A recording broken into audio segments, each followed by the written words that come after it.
हाम्रो रेडी भयो साथीहरू। अब हजुरहरूबाट लाइक कमेन्ट सब्सक्राइबको अपेक्षा राख्दै आज म बिदा हुन्छु। सेतो चिया र टोस्ट खाएर हेलो साथीहरू, सन्चै हुनुहुन्छ?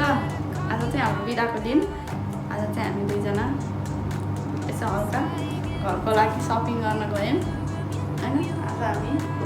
हल्का सपिङ गर्न गएको। सपिङ गर्न जाँदाखेरि आज हामीले मेवा, काँचो मेवा पाकेको पनि थियो, तर पाकेको चाहिँ अलिक खै कस्तो कस्तो लाग्यो। अन्त काँचो मेवा लिएर आएको छौँ है। यसलाई जम्मा 150 रुपियाँ, नेपालमा भएपछि त्यहाँ पाइन्छ, यहाँ 150 रुपियाँ दिनु पऱ्यो। अनि आज हामीले यत्रो यो 2 दर्जन केरा है, यो मात्र 500 रुपियाँमा। वा दामी छ नि केरा। आज हाम्रो सपिङ चाहिँ हल्का फुल्का मात्रै भयो होइन। आज बिदाको दिन हामी के गर्ने त भन्दाखेरि, घरमा हामीले अघिल्लो हप्ता बिदा हुँदाखेरि सपिङ गर्न जाँदाखेरि, तरकारी लिन जाँदाखेरि हामीले कुबिन्डो भेट्टाएर लिएर आएका थियौँ। एक थाक चाहिँ हामीले तरकारी खायौँ र बाँकी रहेको कुबिन्डोको चाहिँ हामीले अब मस्यौरा बनाउँदैछौँ। मस्यौरा मैले जापान आएदेखि पहिलोचोटि बनाउँदैछु है। अब पहिला चाहिँ मैले बिहान यो मस्यौरा बनाउनलाई कुबिन्डो काटेर कुबिन्डोलाई काटेर हल्का यस्तो पानी निचोरेर हल्का मैले यस्तो बनाएर राखेको छु। अब यो चाहिँ अब अहिले भर्खरै बन्दैन। अब यसमा चाहिँ मासको दाललाई मिसाएर यसलाई बनाउनु पर्छ। त्यही भएर अब आज चाहिँ मासको दाल सेती कुबिन्डोलाई पुग्ने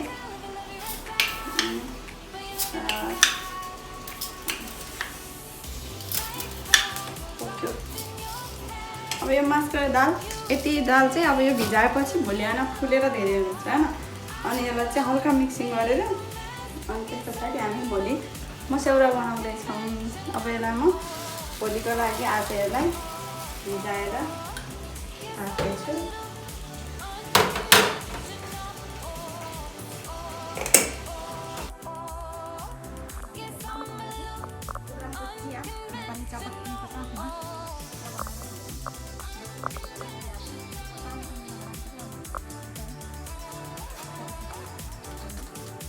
चिया खाएपछि आज के हाल्नु? Masaura yang tidak ada.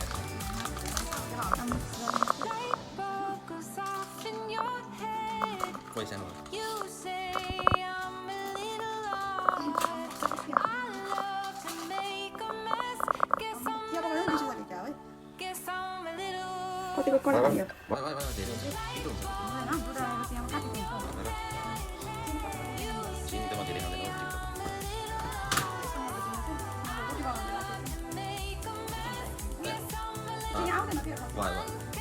Bỏ lắm. Cái đó tao không làm luôn nè.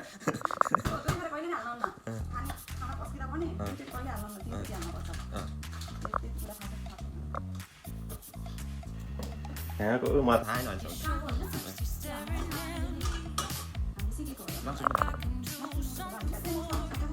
Đấy nè, thì mà cảm chạy. Ada कुछ हाल्यो हुन्छ. कसले थाहा कहाँ सिकेछ थाहा हाल्ने होइन भनेर. अदुवा हाल्छन् हो, अदुवा हाल्छन् अनि यो हाल्छन्.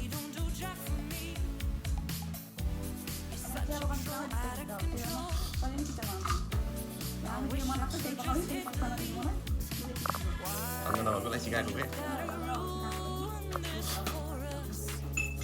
अदुवा चाहिँ हाल्छन् चियामा, थाहा छैन क्या.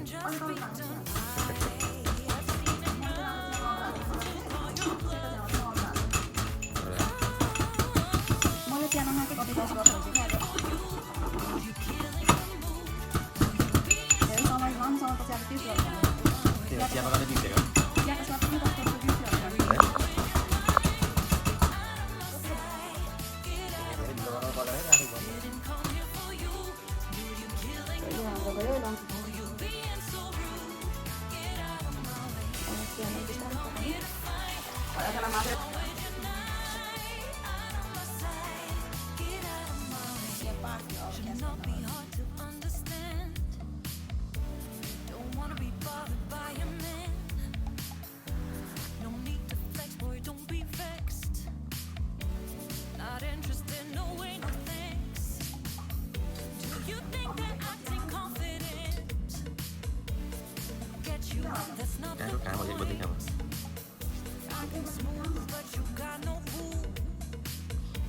चिया खान मन लाग्यो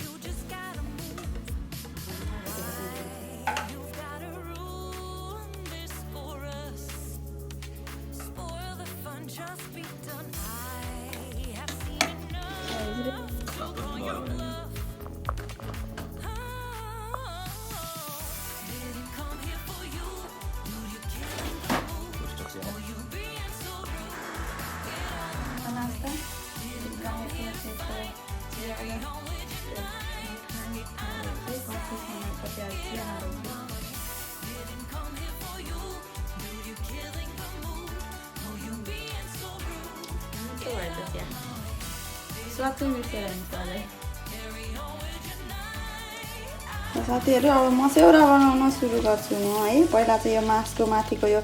कालो कालो बोक्रा फाल्छु हैन अलिअलि जानी जति नजानी चाहिँ ठिकै छ अनि यसलाई चाहिँ म हल्का मिक्सरमा राखेर हल्का लेदो बनाउँछु अनि मस्यौरा बनाउन स्टार्ट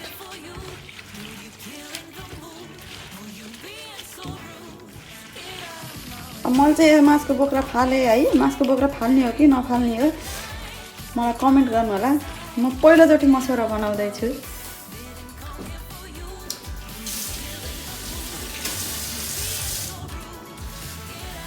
चाहिँ हाम्रो कुबिनो हो यसरी बोक्रा फालेपछि मास पनि सफा देखिन्छ होइन यसरी बोक्रा जान्छ कि यो भिजाको मास हो नि त मैले त्यही भएर बोक्रा गएपछि सफा देखिन्छ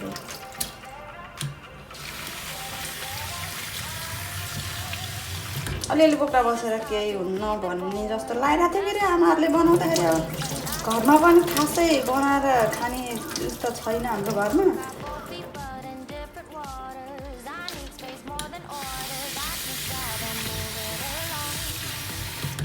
भएर मैले जस्तो जाने आफ्नै तरिकाले बनाउँदैछु जान्ने साथीहरूले प्लिज कमेन्ट गर्नु होला सल्लाह सुझाव दिनु होला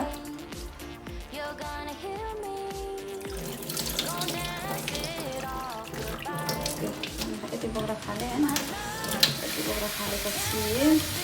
हाम्रो मास रेडी भयो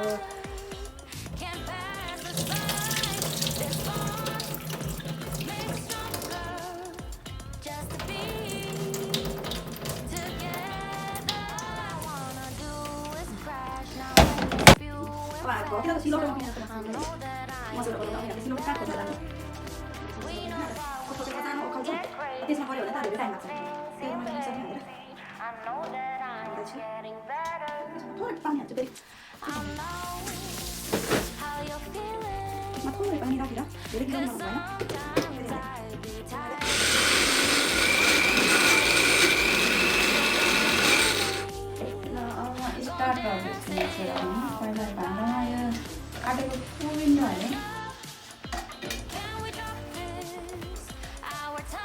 कुबिनो र मासको मसला फर्स्ट ट्राई जापान आएर नेपाल जाँदा गराइएन जापान आएर मस्यौरा खाने डर लाएर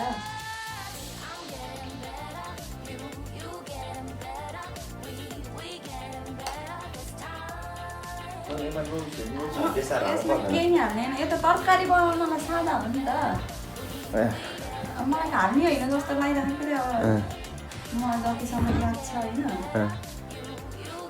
यो त सिम्पल हो कि अब यसलाई यत्तिकै अलिकति नुन अलिकति बेसार हाल्ने होइन पर्दैन नुन बेसार हाल्ने होइन नुनले झन् पानी निकाल्छ पानी निकालेपछि सुक्दै सुक्दैन नि त अब यसलाई साथीहरू धेरैजना साथीहरू त अब हातमा पन्जा लाएर गर्नुहुन्छ है मेरो त्यस्तो बानी छैन हामीले खासै पन्जा पनि किनेर ल्याएर राखिन्न घरमा होइन त्यही भएर मैले चाहिँ हातले नै जे गर्दा पनि मैले यस्तरी नै गर्छु म मजाले मिक्स गर्दैछु मास र के अरे कुबिनो मासुको मैले त खासमा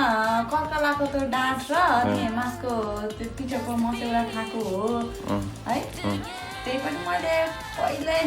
कति 6-7 मा पढ्दाखेरि 6-7 मा पढ्दाखेरि यति बेला 1-2 छाक खा जस्तो लाग्छ घरमा है आमाले पकाएर मसला घिउ हालेर मसौरा पकाउँदा मिठो हुन्छ भनेर हामी 6जना 3जनालाई मन पर्थ्यो 4जनालाई मन पर्थेन त्यही भएर खासै घरमा चाहिँ मलाई खाएको याद छैन मैले चाहिँ खासै खाएको होइन मसौरा चाहिँ है बनाएको चाहिँ देखेको हो घर वरिपरि पनि हाम्रो मैले त कोबिन्डोको खाएको छु हाम्रो घरै चाहिँ मलाई बनाएको चाहिँ याद छैन मलाई नि याद छैन तर चाहिँ कस्तो बनाएको चाहिँ के अरे बेसार हाले जस्तो लाग्छ कि होइन बेसार होइन यो मसौरा चाहिँ सिम्पल नै हो के यही अब यो जस्तो अहिले हामीले कोबिन्डो र मासको गऱ्यौँ मासको पिठाको गऱ्यौँ होइन घरमा चाहिँ खासै हाम्रोतिर कोबिन्डो खासै युज हुँदैन हाम्रोतिर कोबिन्डो युज भनेको दसैँमा त्यही नवमीको दिनमा पूजा गर्दाखेरि मात्रै हो नभए हाम्रोतिर कोबिन्डो खाएको पनि मलाई थाहा छैन है खास कोबिन्डो गर्छन् कि त त्यही पूजालाई मात्र पूजाको लागि मात्रै कोबिन्डो अनि त्यो मिठाई बनाउँछ नि सेतो मिठाई हो त्यो मिठाईको लागि चाहिँ कोबिन्डो धेरै युज हुन्छ है नत्र हाम्रोतिर त कर्कलाको पात कर्कलाको हाम्रोतिर अचार नि खान्छन् के त्यसको कोबिन्डोको अचार खान्छन् एउटा पूर्वको एउटा पश्चिमको होइन अचार चाहिँ मिठो हुन्छ है कोबिन्डोको खा म बरे पूर्वतिर छ तर खासै पूर्व पश्चिम नि होइन अब म बनाउन गइरहेको छु है मसौरा है अब यो यत्रो बनाउनु है यो सुक्छ प्लेट अलि उता राख्नु सुकेपछि ठिक्क साइजमा आउँछ आफ्नो होइन यसलाई चाहिँ मजाले धुरुम्म हुने गरेर सुकाउनु पर्छ होइन हेर मैले यत्रो बनाइरहेको छु जापानमा पहिलोचोटि मसौरा त्यही पनि जानी नजानी अब हेरौँ यो सुक्दाखेरि चाहिँ ठुलो भएन र यो सुक्छ नि त सुकेर फेरि यत्रो हुन्छ सानो बनायो भने त यतिकै हावामा उम्नी जस्तो हुन्छ फेरि त्यही ट्रेमा सुकाउने हो यसैमा सुकाउने होइन अहिले चाहिँ यसमा सुकाउने अनि भोलि चाहिँ यो आज अलिकति सुक्छ नि त अनि त्यो ठुलो उसमा पछ्यौरा बाहिर घाममा ओछ्याएर फेरि कालै मास हो होइन खैरो मास र कालो मास भन्ने हुन्छ होइन खासै फरक चाहिँ हुन्न भन्न चाहिँ एउटा चाहिँ हल्का खैरो खैरो हुन्छ अनि चाहिँ हामीले सधैँ खाइरहने हुन्छ मलाई मासको दाल मन पर्दैन चिप्लो हुन्छ त्यही भएर मलाई चिप्लो दाल मन पर्दैन मासको दाल पनि खासै खाँदैन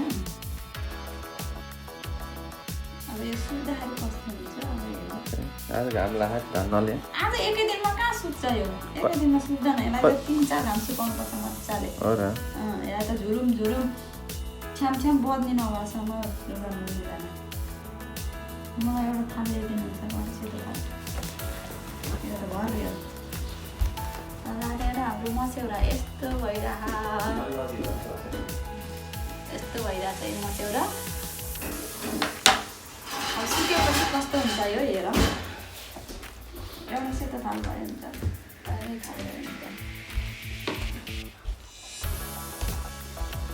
आमाहरूले त नाङ्लोमा मैले त है घरतिर त नाङ्लोमा के टन्नै 2-3टा नाङ्लोमा टन्नै बनाएको याद आउँछ अलिअलि याद आउँछ अब नेपाल छोडेकै 6 वर्ष भइसक्यो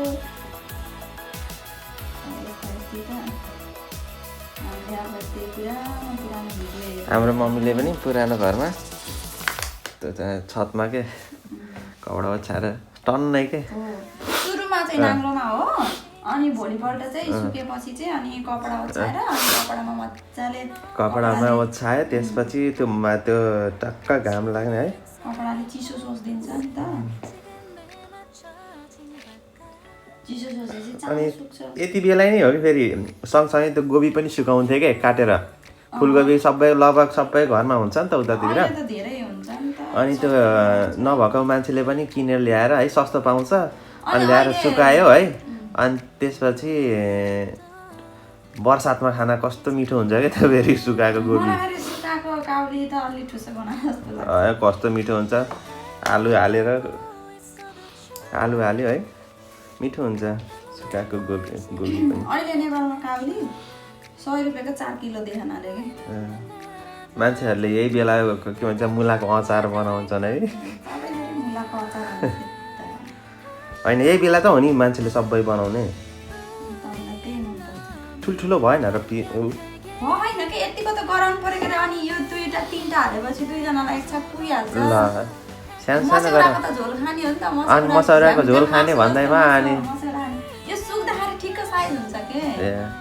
अनि एउटा आलु जत्रो ठुल्ठुलो भयो भने त राम्रो होइन नि त कहाँ यो आलु जत्रो ठुलो भयो त नि तपाईँले त त्यहाँबाट टाढाबाट हेर्दा ठुलो देख्नु मैले त सानै त गराइरहेको छु नि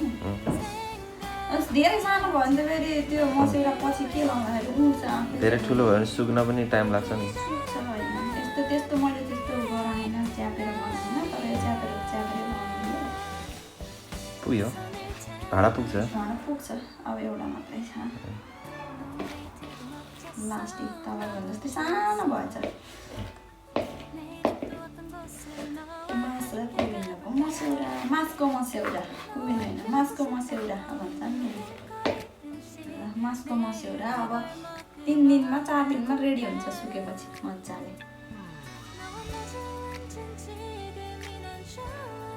मासको मस्याङ भन्ने त अर्कै हुन्छ त यसमा मसौरा नै नै केही गर्नु पर्दैन यसको साइज जस्तो भयो नि जे भयो पनि कति भयो तपाईँलाई टन्नै पुग्ने भयो होइन जस्ट कतिवटा भयो भनेर यहाँ राम्रोसँग देखाउने एउटा किस्ती भरियो है अनि एउटा प्लेट भरियो भनेपछि हामीलाई टन्नै पुग्छ 2जनालाई सधैँ खाने चिज होइन अब कहिले कहिले तरकारीको सट्टा खाँदाखेरि साथीहरू यति भन्दै आजको यो अब मसौरा खाने दुध चाहिँ अब कहिले निस्किन्छ थाहा छैन मसौरा चाहिँ हाम्रो रेडी भयो साथीहरू अब हजुरहरूबाट लाइक कमेन्ट सब्सक्राइबको अपेक्षा राख्दै आज म बिदा हुन्छु